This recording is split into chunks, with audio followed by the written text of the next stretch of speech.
ಎಲ್ಲರಿಗೂ ನಮಸ್ಕಾರ. ಈ ದಿನ ಪ್ರಥಮ ಬಾರಿಗೆ ಈ ಬಳಗದಲ್ಲಿ ನಾನು ಮಾನ್ಯ ಡಿ ವಿ ಜಿಯವರ ಮಂಕುತಿಮ್ಮನ ಕಗ್ಗವನ್ನು ಪ್ರಸ್ತುತಪಡಿಸ್ತಾ ಇದ್ದೀನಿ. ಎಲ್ಲರೂ ವೀಕ್ಷಿಸಿ ನಿಮ್ಮ ಮನದಾಳದ ಸುಂದರ ಅನಿಸಿಕೆಗಳನ್ನು ವ್ಯಕ್ತಪಡಿಸಿ ಪ್ರೋತ್ಸಾಹಿಸಬೇಕಾಗಿ ಕೇಳ್ಕೊಳ್ತೀನಿ. ಇಂತಹೊಂದು ಸುಂದರ ಅವಕಾಶ ಕೊಟ್ಟಿದ್ದಕ್ಕೆ ಈ ಬಳಗದ ಕಗ್ಗ ಸಮರ್ಪಣಾ ಬಳಗದ ಮಂಕುತಿಮ್ಮನ ಕಗ್ಗ ಸಮರ್ಪಣಾ ಬಳಗದ ಸಂಸ್ಥಾಪಕರಿಗೆ ಹಾಗೂ ನಿರ್ವಾಹಕರಿಗೆ ತುಂಬ ಹೃದಯದ ಧನ್ಯವಾದಗಳು ಹಾಗೂ ಸದಸ್ಯರಿಗೂ ಕೂಡ ನನ್ನ ಪ್ರೀತಿಯ ನಮಸ್ಕಾರಗಳು.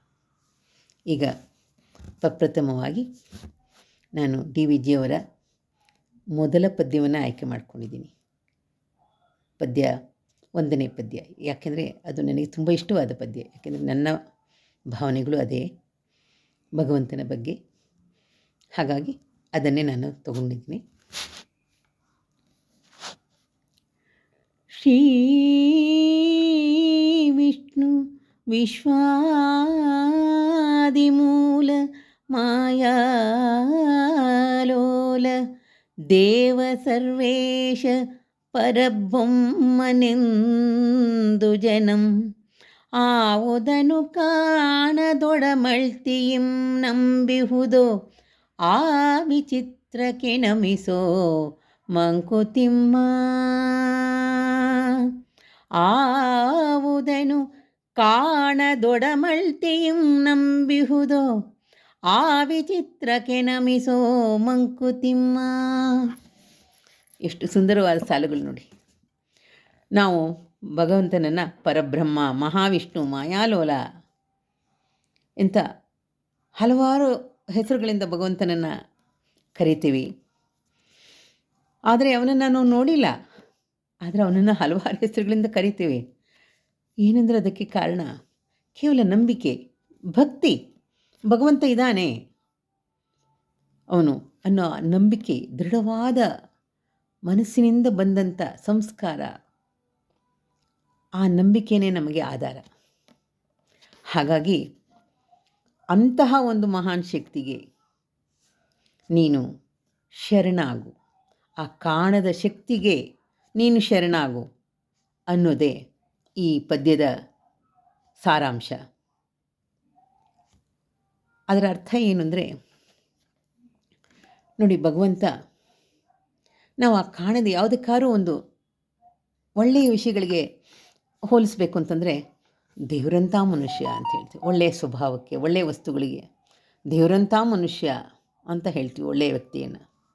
ಯಾಕೆ ಅಂದರೆ ಆ ಒಳ್ಳೆಯದಕ್ಕೆ ಅಂತಹ ಒಂದು ಪ್ರಾಧಾನ್ಯತೆ. ಒಳ್ಳೆಯದು ಅಂದರೆ ದೇವರು ಅನ್ನೋ ಅರ್ಥ. ಸೊ ಭಗವಂತ ನಮಗೆ ಆ ರೀತಿ ನೋಡಿದಾಗ ಎಷ್ಟೆಲ್ಲ ಕೊಟ್ಟಿದ್ದಾನೆ. ಈ ಭೂಮಿಯಲ್ಲಿ ಪಂಚಭೂತಗಳಿಂದ ಸೃಷ್ಟಿಯಾದ ಈ ಪ್ರಪಂಚವನ್ನೇ ನಮಗೆ ಕೊಟ್ಟಿದ್ದಾನೆ. ಉಸಿರಾಡಲು ಗಾಳಿ, ತಿನ್ನಲು ಆಹಾರ, ಕುಡಿಯಲು ನೀರು, ಬದುಕಲು ಭೂಮಿ, ಅದನ್ನೆಲ್ಲ ಬದುಕಿ ಭೂಮಿಯಲ್ಲಿ ಬೆಳೆಯೋದಕ್ಕೆ ಬೇಕಾದಂಥ ರೀತಿಯಲ್ಲಿ, ಅದಕ್ಕೆ ಬೇಕಾದ ರೀತಿಯಲ್ಲಿ ಇರೋದಕ್ಕೆ ಆಕಾಶ, ಸೂರ್ಯಚಂದ್ರರು ಬೆಳಕನ್ನು ನೀಡೋದಕ್ಕೆ ಪ್ರಕೃತಿ ದತ್ತವಾಗಿ ನೋಡಿ. ಆ ಸೂರ್ಯನ ಬೆಳಕಿಗೆ ಸಮನಾದಂಥ ಬೆಳಕು ಇನ್ಯಾವುದಾದ್ರೂ ಉಂಟಾ? ನಾವು ಏನೇ ಮಾಡಿದರೂ, ಯಾವುದನ್ನೇ ಕಂಡುಹಿಡಿದ್ರು, ಯಾವ ವಿಜ್ಞಾನಿ ಇಡೀ ಪ್ರಪಂಚದಲ್ಲಿ ಹೋಗಿ ಎಷ್ಟು ಜನ ವಿಜ್ಞಾನಿ ಇದ್ದರೂ ಕೂಡ, ಯಾರೇ ಏನೇ ಕಂಡುಹಿಡಿದಿದ್ರು, ಅವರು ಅದನ್ನು ಪ್ರಕೃತಿಯನ್ನು ನೋಡಿ ಅವರು ಅದನ್ನು ಅನುಸರಿಸಿದ್ದಾರೆ, ಸ್ಫೂರ್ತಿ ತಗೊಂಡು ಅದರಂತೆ ಮಾಡಿದ್ದಾರೆ ವಿನಃ ಅವರು ಅದನ್ನೇ ಮಾಡೋಕ್ಕೆ ಸಾಧ್ಯ ಆಗಿಲ್ಲ. ಸೂರ್ಯನನ್ನು ಸೃಷ್ಟಿ ಮಾಡೋಕ್ಕೆ ಇವತ್ತಿಗೂ ಸಾಧ್ಯ ಇಲ್ಲ. ಚಂದ್ರನನ್ನು ಸೃಷ್ಟಿ ಮಾಡೋಕ್ಕೆ, ಮರು ಸೃಷ್ಟಿ ಮಾಡಲಿಕ್ಕೆ ಅವರು ಮರು ಸೃಷ್ಟಿ ಅಂತ ಹೇಳ್ಬೋದೇ ವಿನಃ ಅವರೇ ಅದು ಪ್ರಪ್ರಥಮವಾಗಿ ಸೃಷ್ಟಿ ಮಾಡಿದಂಥದ್ದು ಆಗಿರೋದಿಲ್ಲ. ಅದು ಈಗ ಗ್ರಹಗಳಿಗೆ, ಚಂದ್ರಗ್ರಹಕ್ಕೆ ಹೋಗಿ ಬಂದಿರ್ಬೋದು, ಆದರೆ ಚಂದ್ರಗ್ರಹನನ್ನೇ ಸೃಷ್ಟಿ ಮಾಡಿಲ್ಲ. ಚಂದ್ರಗ್ರಹ ಇರೋದರಿಂದ ವಿಜ್ಞಾನಿಗಳು ಅದನ್ನು ಅಧ್ಯಯನ ಮಾಡಿ ಹೋಗಿ ಬಂದರು. ಹಾಗಾಗಿ ಎಲ್ಲದಕ್ಕೂ ಎಲ್ಲ ಒಂದು ವಿಷಯಗಳನ್ನು ನಾವು ಒಂದು ಪರಿಶೀಲನೆ ಮಾಡಬೇಕು, ಅಧ್ಯಯನ ಮಾಡಬೇಕು ಅಂತಂದರೆ ಅದಕ್ಕೆ ಒಂದೊಂದು ವಿಷಯಕ್ಕೆ ಒಬ್ಬೊಬ್ಬ ವಿಜ್ಞಾನಿ ಇರ್ತಾರೆ ನಮ್ಮಲ್ಲಿ. ಒಬ್ಬೊಬ್ಬ ಸ್ಪೆಷಲಿಸ್ಟ್ ಇರ್ತಾನೆ.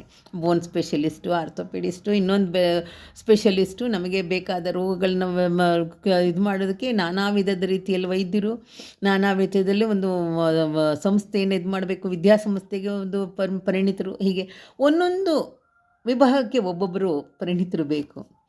ಆದರೆ ಈ ಬ್ರಹ್ಮಾಂಡವನ್ನು ಸೃಷ್ಟಿ ಮಾಡಿದ ಭಗವಂತನ ಇಡೀ ಬ್ರಹ್ಮಾಂಡವನ್ನು ಇಷ್ಟು ರೀತಿಯ ಇದನ್ನು ತುಂಬಿ ಜಗತ್ತನ್ನು ಸೃಷ್ಟಿ ಮಾಡಿದ ಭಗವಂತನ ಶಕ್ತಿ ಎಂತಹದಿರ್ಬೋದು. ಅದು ಎಂತಹ ಒಂದು ಅದ್ಭುತ, ನಾವು ಕಲ್ಪನೆಯನ್ನು ಕೂಡ ಮಾಡ್ಕೊಳ್ಳಿಕ್ಕೆ ಸಾಧ್ಯ ಇಲ್ಲ.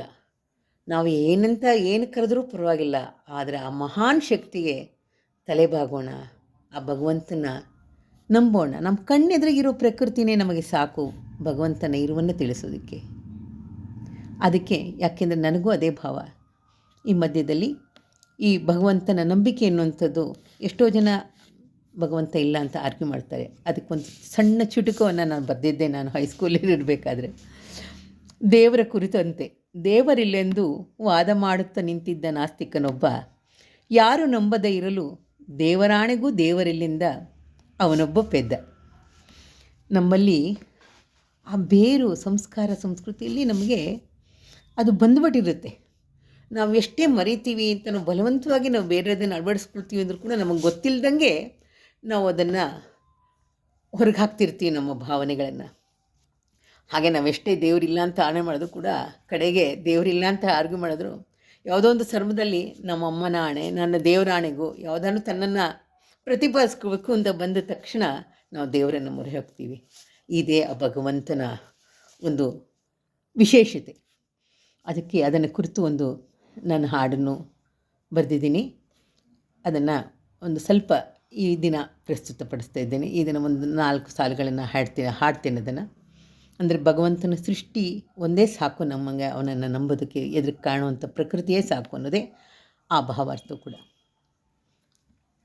ಎಲ್ಲು ನೀನೇ ದೇವ, ಎಲ್ಲು ತುಂಬಿಹೆ ಜೀವ, ಉಕ್ಕಿ ಬರುವುದು ಭಾವ, ನೋಡಿ ಸೃಷ್ಟಿಯ ಸೊಬಗ, ಚಿಗುರುವ ಬಳ್ಳಿಯಲಿ, ಅರಳುವ ಹೂವಿನಲಿ, ಬೀಸು ತಂಗಾಳಿಯಲಿ, ನೀನಿಹೆಯೋ ದೇವ, ನೀನಿಹೆಯೋ ದೇವ. ನೋಡಿ, ಎಲ್ಲೂ ಅವನೇ ತುಂಬಿದ್ದಾನೆ, ಪ್ರತಿಯೊಂದು ಜೀವದಲ್ಲೂ ಇದ್ದಾನೆ. ಪ್ರಕೃತಿ ನೋಡಿ ತನಗೆ ತಾನಾಗೇ ಬೆಳೆಯುತ್ತೆ. ಒಂದೊಂದರಲ್ಲಿ ಒಂದೊಂದು ಸವಿರುಚಿಯನ್ನು ತುಂಬಿದ್ದಾನೆ, ಒಂದೊಂದರಲ್ಲೂ ಒಂದೊಂದು ವೈವಿಧ್ಯತೆಯನ್ನು ಕೊಟ್ಟಿದ್ದಾನೆ, ಒಂದೊಂದರಲ್ಲೂ ಒಂದೊಂದು ಬಣ್ಣವನ್ನು ತುಂಬಿದ್ದಾನೆ. ಇಂಥ ಒಂದು ಅದ್ಭುತ ಶಕ್ತಿಗೆ ನಾವು ನಮಿಸೋಣ ಹಾಗೂ ತಲೆಬಾಗೋಣ.